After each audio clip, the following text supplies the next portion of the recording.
I watched a mercy land in your life recently. Not the whole ache lifting. You know the difference between whole and better. And I watched you not stop to feel it.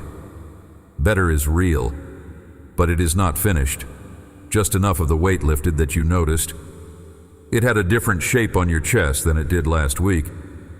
And then, you kept walking. You did not stop. You had somewhere to be. A list that did not pause to congratulate you. A next thing already arranging itself in front of the relief, before the relief had finished landing. Right now, while you listen, I want to walk you back to it. I know the shape of the thing you did not stop for. Perhaps it was a phone call that ended better than you expected. The voice on the other end lighter than the last time. And you hung up already texting your boss that you would be in after all. The relief folded into a logistics message before it could sit in your chest for one full breath. Perhaps it was a conversation you dreaded for a week. The one where you finally said the hard thing to the person you'd been avoiding. It went better than the version you rehearsed in the shower, and you walked out of that room already running through what you still had to do that afternoon. A working life does not stop its clock because your soul exhaled. Perhaps it was smaller than either of those. An apology you were not sure would come, and it came. A worry that turned out lighter than you had quietly braced for.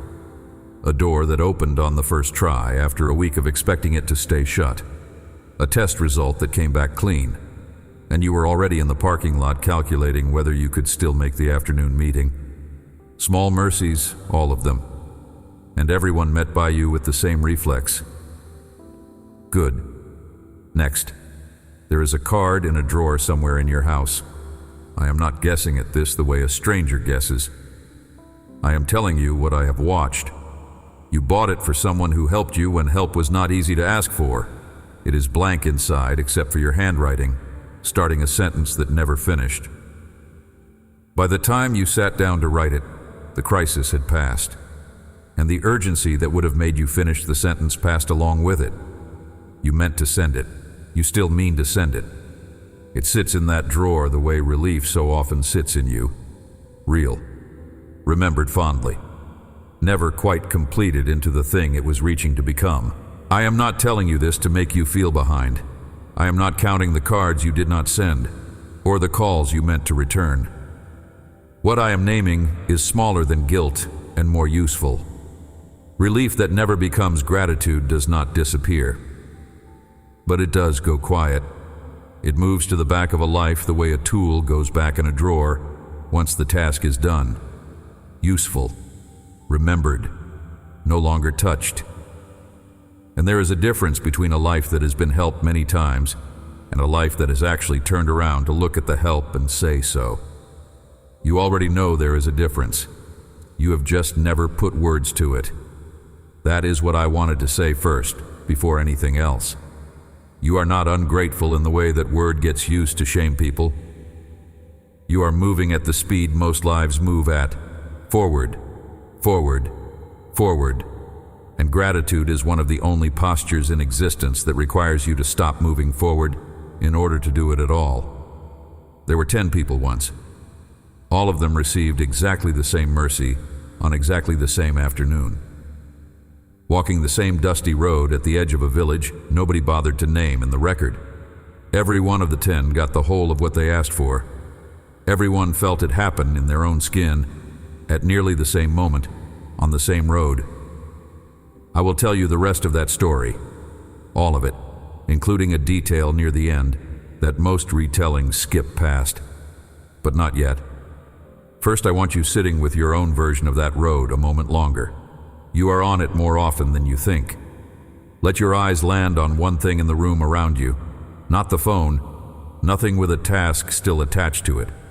Just some ordinary object, holding still in whatever light is in there with you. Let it stay unnamed for a moment.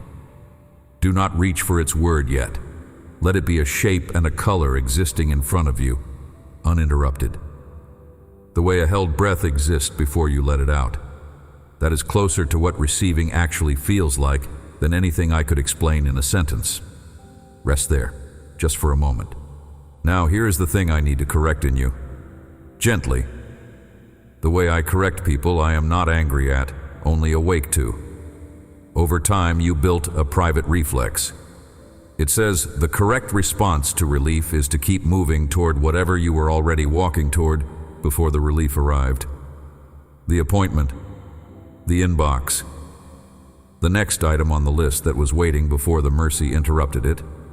That reflex treats turning around as a detour, stopping mid-step to actually look at what just happened to you and say so. That gets filed under self-indulgence. Something a more serious, more responsible person would not have time for. I'm not going to pretend you sat down one day and decided this. It built up the ordinary way. 100 separate days where finishing the errand really was the responsible choice. That trained you, fairly enough, to treat forward motion as maturity and stillness as risk. The training was not foolish. Most days keep moving is exactly the right instruction. My correction reaches only one corner. The corner you quietly let stretch over me too, as if turning around to notice a mercy were the same kind of irresponsible as walking off a task half finished. Now the story I promised. 10 people, all carrying the same illness. The kind that in that place and that century meant you could not come close to anyone. Not your own family, not the inside of your own village. A distance measured in law, not only in feeling. Your own skin treated as the reason you had to stand apart and announce yourself before anyone got near. 10 of them saw a rabbi walking toward the edge of town. They called out from the distance the law required them to keep. They asked for nothing more specific than mercy. Mercy was the only word big enough to hold everything they actually needed. He did not touch them. He did not even walk toward them. He gave them an instruction. Go, show yourselves to the priests, the ones with authority to declare a person clean again and let them back into the life they had been standing outside of. And the healing did not happen before they obeyed. It happened while they were walking, while they were already in motion, already doing exactly what they had been told, already correctly, faithfully, obediently, on their way to finish the errand. Their skin changed underneath them. 9 of them kept walking. I want to be exact here. The 9 did nothing wrong. They did what they were told, in the order they were told to do it, and finishing that errand mattered. The priest's declaration was the thing that let them back into their families, back into the marketplace, back into a life where someone could touch their shoulder without breaking a law to do it. Obedience was not their failure. But one of them felt the change happen in his own skin and did something none of the instructions had told him to do. He turned around. He left the errand mid-stride. He walked back the distance he had just covered, and he did not stop walking until he was close enough to fall down at the feet of the man who healed him. Nobody told him to do that. It was not part of the instruction. It was the one thing in the entire story that was not required. And it turned out to be the only thing, out of everything that happened on that road, that I want you to carry into the ordinary weeks of your own life. Write this down somewhere. I think you will need it on an ordinary Tuesday more than you need it today. You can follow every instruction and still walk right past the miracle. Completing the errand and completing the encounter are not the same event, even when they happen on the same road, even when the same mercy caused both. 9 men obeyed me perfectly and never turned around. 1 man turned around and, as far as the record tells it, may have reached the priest a little later than the others because of it. I have not counted that against him, not once. This is the habit I am correcting, not the moving forward. Keep moving forward. Finish your errands. Show up where you are needed. What I want you to notice is smaller. Turning around even briefly, even mid-stride, was never on the list of responsible things you were allowed to postpone. You have filed gratitude under someday. The way that card sits in the drawer, telling yourself you will get to it once the more urgent business is handled. Except relief has an expiration date on how vivid it stays in you. And someday is where most of your turning around has quietly gone. Not from indifference, from an itinerary that never had room for anything unscheduled. I think of the neighbor who showed up with a meal during the week you could not think straight enough to cook. By the following month, you had folded that kindness into background noise. A nice thing that happened once, filed next to 100 other nice things, none of them revisited. I think of the stranger who let you merge in traffic on the exact day merging felt like the hardest thing being asked of you. A small mercy you forgot by the next red light. None of these are large enough on their own to justify a card or a phone call. That was never the point. The point was never the size of the mercy. It was whether you let yourself notice it at all, even for the 3 seconds it would have taken to think the words thank you and mean them toward whoever was behind the timing. Someone in your life, further back than you would guess, sat you down at a table, not long after some birthday or some kindness. They put a pen in your hand and made you stay there until the thank you note was actually finished. You may have resented it then. A chore stitched onto a gift.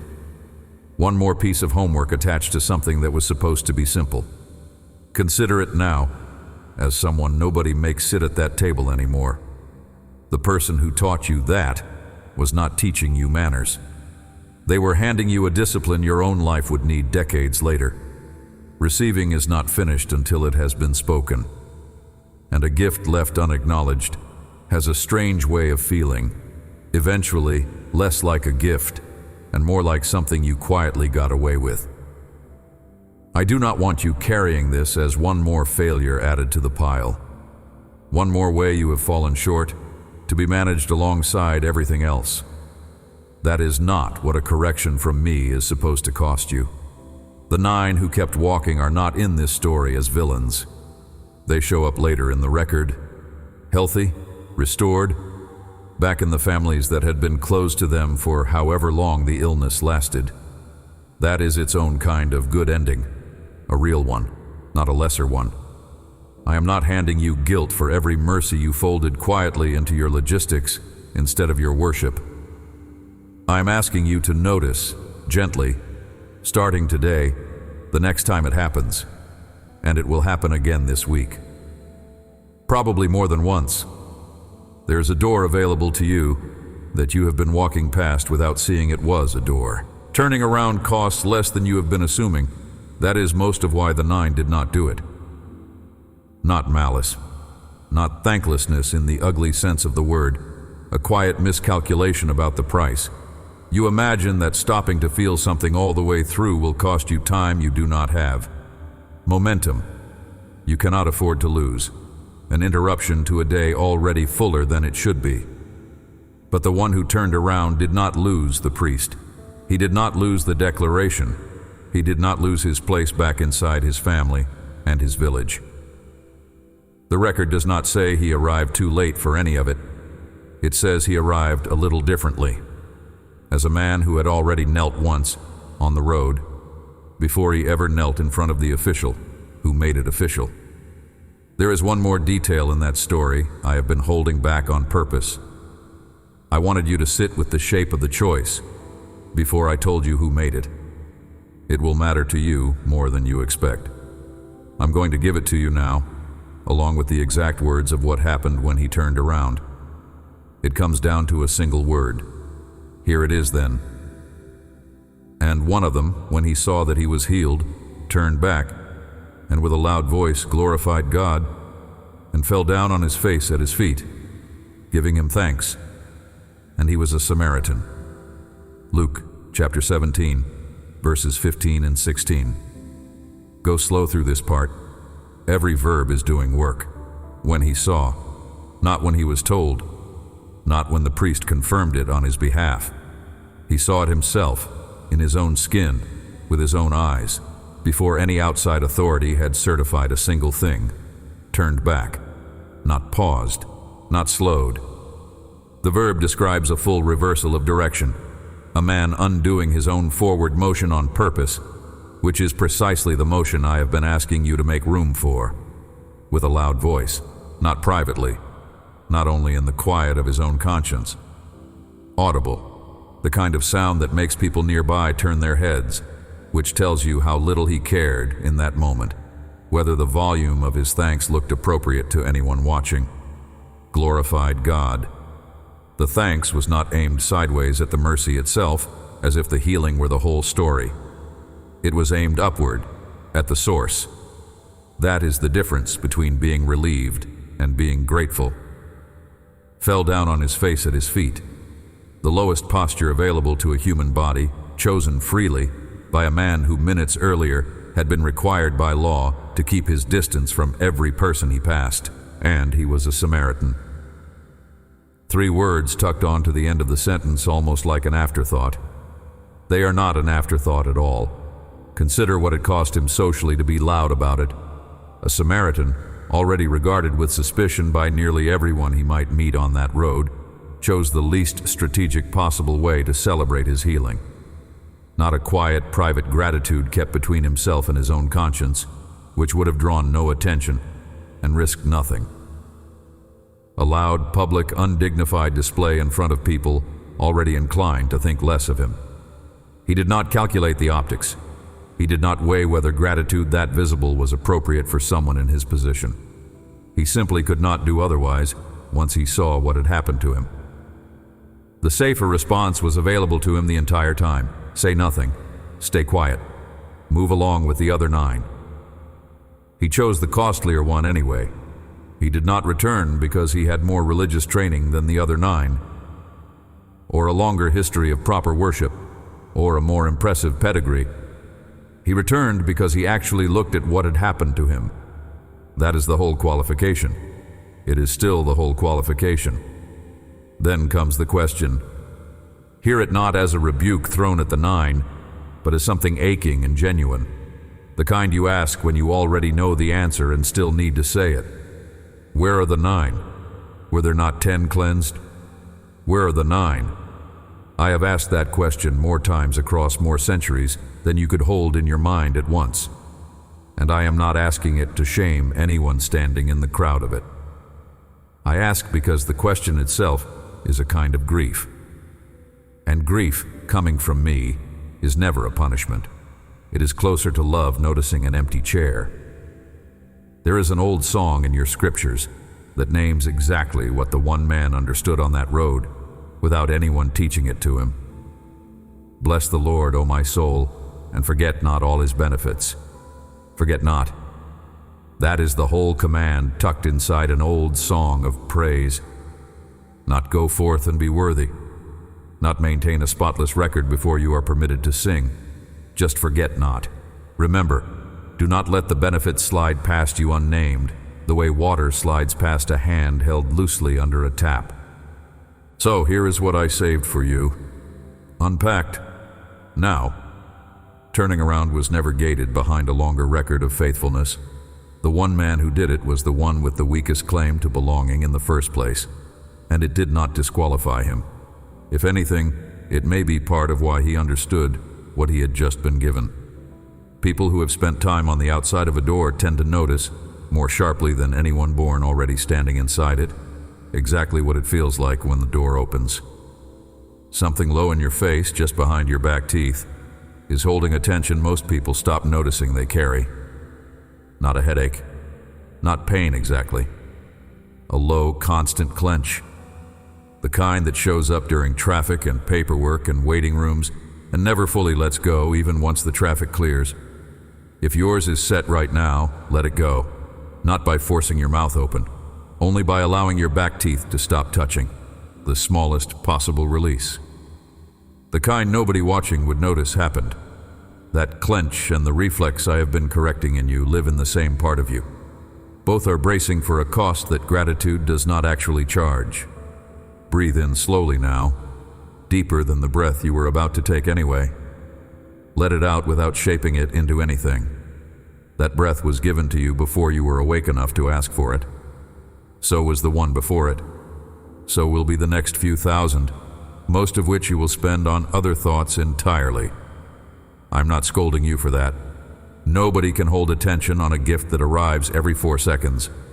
I'm only pointing at how much of your life runs on things you never once had to earn and never once stopped to name. Think of the specific mercy sitting closest to the surface of your life right now. I am not going to guess its shape.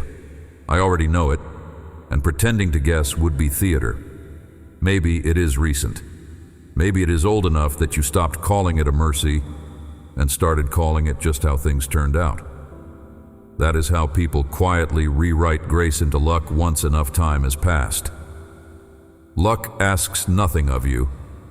That is exactly why the rewrite is so comfortable and exactly what it costs you. I am asking you plainly to walk back to it once, even briefly, even only in your own mind, if there is no phone call or card available to carry it. Name it. Say what happened. Say who you believe was behind it. That is the whole of the turning around. It does not require a pilgrimage. It requires a pause you have been postponing. Call the person back. Or do not. Some of the people you owe a turning around to are no longer reachable.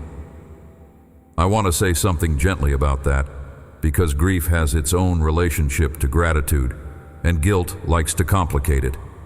If the person who helped you is gone, or too far away, or belongs to a season of your life that closed a door behind it, the turning around does not require their presence to count.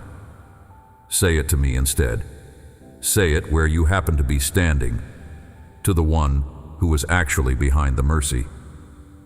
Whether or not you ever managed to also say it to the human hands that carried it to you, I hear both kinds of thanks the same way. I have never needed a witness to make it real, and maybe you are the one on the other side of that road.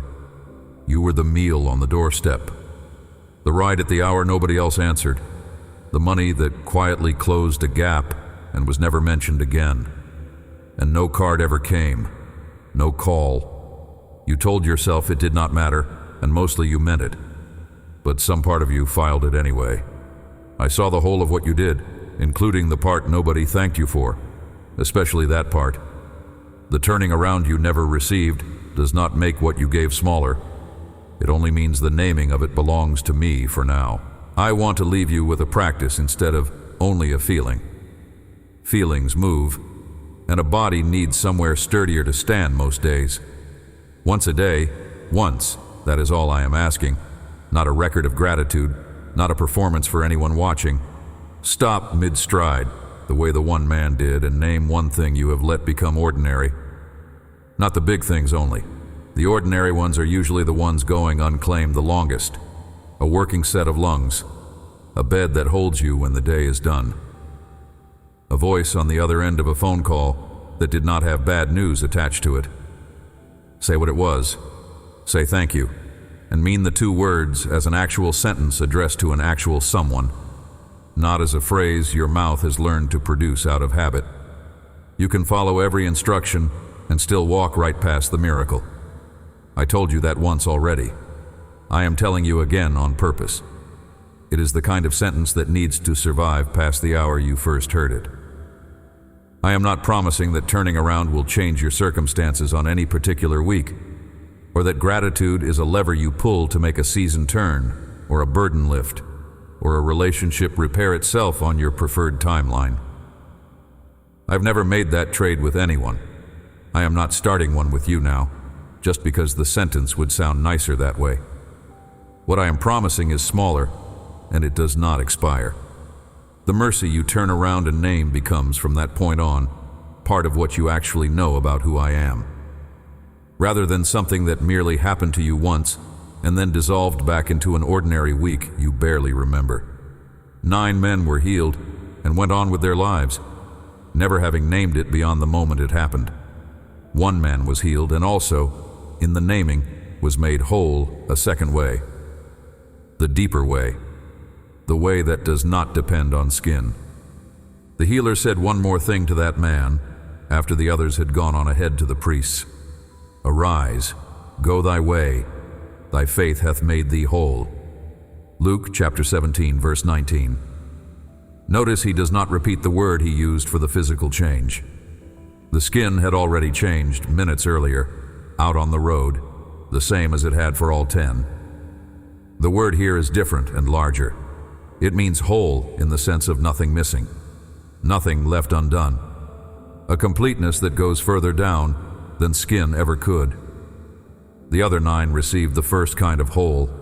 This man received both, and the difference between them was never his worthiness. It was only that he turned around long enough to receive the second gift on top of the first.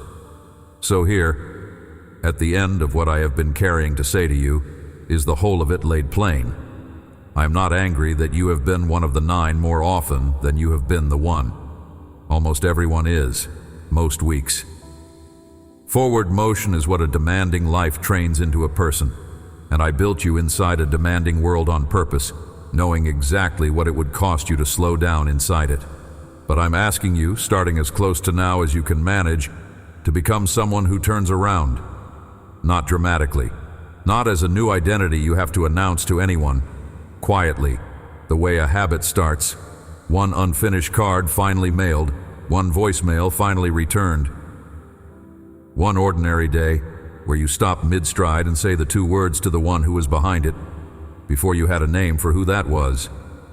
And if you are the one who once sat someone else down at that table and made them finish the sentence before they were allowed to leave, know that the instruction outlived whatever resentment it caused at the time. It is sitting somewhere in a grown child, or a former student, or whoever it was you passed it to, waiting for exactly the kind of moment this one is. You did not waste your breath teaching it. Some lessons take decades to arrive at the road they were always meant for. The card is still in the drawer. That is not held against you. I keep no score of it, as I already said. It is only a fact, and one that is not too late to change. The same way most of what you owe a turning around to is rarely too late, however long it has been sitting there unfinished. Finish the sentence. Mail it, or do not. The sending was never the part that mattered most. The turning around was. The thing that got better in you, you still have not stopped to feel it. Not really. I said as much before you knew where any of this was going. I'm saying it once more now that you do. Not as an accusation. As an invitation that is still open. Tomorrow, or the next ordinary day this reaches you again in your memory. You do not need the whole story finished before you are allowed to turn around once.